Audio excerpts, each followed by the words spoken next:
नाही, विषय फार गंभीर आहे. ही घटना आमच्या ऐकण्यात सुद्धा नव्हती. अशी घटना आमच्या ऐकण्यात नव्हती.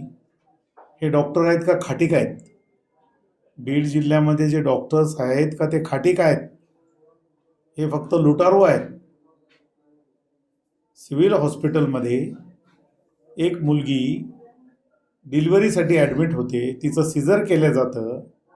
संध्या गायकवाड नावाची मुलगी, तिचं सिझर केलं जातं आणि सिझर केल्यानंतर तिच्या पोटामध्ये डॉक्टर ऑपरेशनच्या वेळेला ग्लोव्ज टाकून देतात आणि टिश्यू पेपर त्याच्या पोटामध्ये ठेवतात आणि ती मुलगी तडफडून डॉक्टरला सांगते की माझ्या पोटामध्ये दुखू लागलेलं आहे, काहीतरी माझ्या पोटात फिरतंय.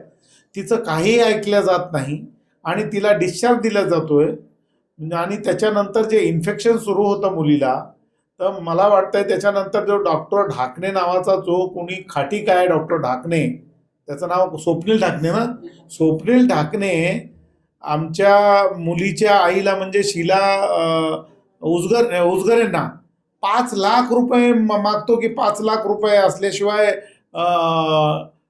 तुम्ही ॲडमिट करू शकत नाहीत किंवा मी उपचार करू शकत नाहीत. म्हणजे हे काय लावलंय? हे साठवलूट आहे का? म्हणजे सिव्हिल हॉस्पिटलने डॉक्टर पुरवायचेत का? पेशंट पुरवायचेत का खाजगी लोकांना? काय चालवलं हे?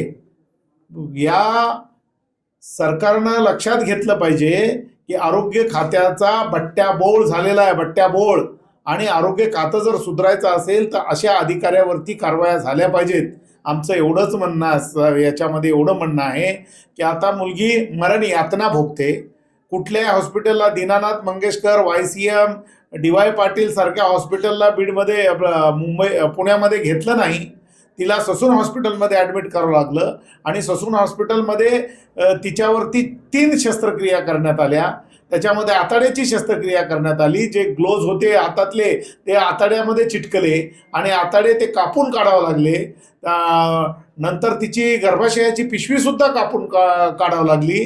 त्याच्यानंतर तिची अन्नाची जी पिशवी आहे ती सुद्धा बाजूला काढून ठेवावं लागली.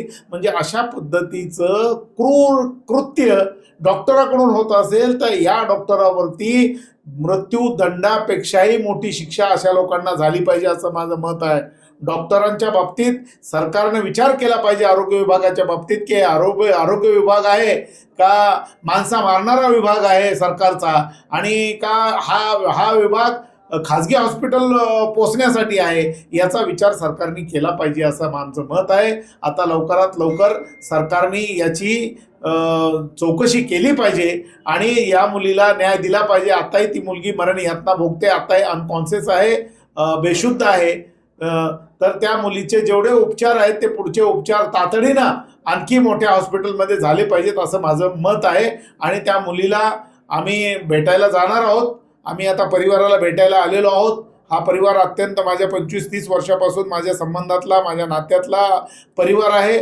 त्यांच्या आईचं दुःख पाहून आम्हाला सुद्धा गहिवरून येत आहे. तर मुलीला पाहून कसं होईल? म्हणजे अशा पद्धतीचं कुणाच्याही नशिबाला येऊ नये असं आमचं मत आहे. सरकारने इनिशिएटिव्ह घ्यावा. माननीय मुख्यमंत्र्यांनी स्वतः त्याच्यामध्ये लक्ष घालावं अशी विनंती आम्ही माननीय मुख्यमंत्र्यांना करणार आहोत. आणि आरोग्य खात्याला सरळ करण्याचं काम माननीय मुख्यमंत्र्यांनी केलं पाहिजे. आता काय सरकारकडे तुमची शासनाकडे मागणी? माझं शासनाकडे ही मागणी आहे की मुलीचं जे अतोनात नुकसान झालेलं आहे, जीवनभराचं मुलीचं नुकसान झालेलं आहे, ते जीवनभराचं नुकसान सरकारने त्याची भरपाई केली पाहिजे. आणि तिच्यावर होणारा जो औषधोपचाराचा खर्च आहे तो सुद्धा सरकारने केला पाहिजे. सरकारने त्याच्यात आरोग्यमंत्र्यांनी पुढाकार घेतला पाहिजे आणि आरोग्य खात्याकडून तो खर्च झाला पाहिजे आणि मुलीचं सुद्धा पुनर्वसन झालं पाहिजे असं आमची त्यांना कळकळीची विनंती आहे आणि आग्रहाची मागणी सुद्धा आहे. तुम्ही एका खाजगी रुग्णालयात गेले, तुम्हाला इथून वडवणीतून कोणी पाठवलं, कुठल्या त्या डॉक्टर आहेत आणि कशामुळे पाठवलं आणि तिथे गेल्यानंतर काय झालं?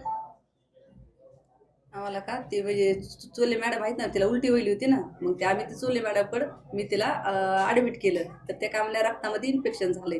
इन्फेक्शन झाल्याच्या नंतर ते म्हणल्या सोनोग्राफी करावं लागेल. मग सोनोग्राफी केली आम्ही, तर त्या म्हणल्या तिच्या पोटामध्ये पू झालाय जास्त म्हणल्या. तर मग त्याने आम्हाला चिठ्ठी दिली स्वप्नील ढाकणे म्हणून. मग त्याच्याकडे आम्ही 7 वाजता गेलो, आम्ही तिथं 6-7 वाजता. तर ते म्हणले ह्याच्या म्हणजे त्यांना चेक हे केलं, त्याचं ऑपरेशन तिकडे होतं. ते आले त्यानं म्हणजे तिकडचं काम सोडून आले, त्यानं बघितलं, ते म्हणले तुम्ही सोनोग्राफी आणि म्हणले हे करून या ना का सिटी स्कॅन. तर मग आम्ही केलं. मग आल्याच्या नंतर ते म्हणाले तुमच्यासोबत कोण आहे? तर मी म्हणलं आमच्यासोबत कुणीच नाही, म्हणलं माझा जावई आणि माझी ते मुलीची सासू आणि मीच, आम्ही 3 जण होतो ना. मग ते म्हणायला लागला तुम्हाला कसं सांगू मी? तर मी म्हणलं साहेब काय असेल ते सांगा आम्हाला, म्हणलं फक्त मुलीसमोर सांगू नका काय सिरियस असेल तर. ते काय म्हणले हिच्या पोटामध्ये काहीतरी राहिलंय म्हणले. तुम्ही कुठं ऑपरेशन केलंय? तर मी म्हणलं सरकारी हॉस्पिटलमध्ये केलंय. तर ते काय म्हणले हिचं लगेच ऑपरेशन तात्काळ करावं लागेल म्हणले, पुरीच्या पोटामध्ये जास्त पू भरतोय, पाणी भरतोय. तर मग त्याने आम्हाला सूर्या हॉस्पिटलला घेऊन गेले. सूर्याला गेल्याच्या नंतर मग ते काय म्हणले आम्हाला की मग ते सूर्या हॉस्पिटलमध्ये सर म्हणले की तुम्हाला म्हणजे ह्याचा खर्च वगैरे सांगितलाय का म्हणले स्वप्नील सरनं?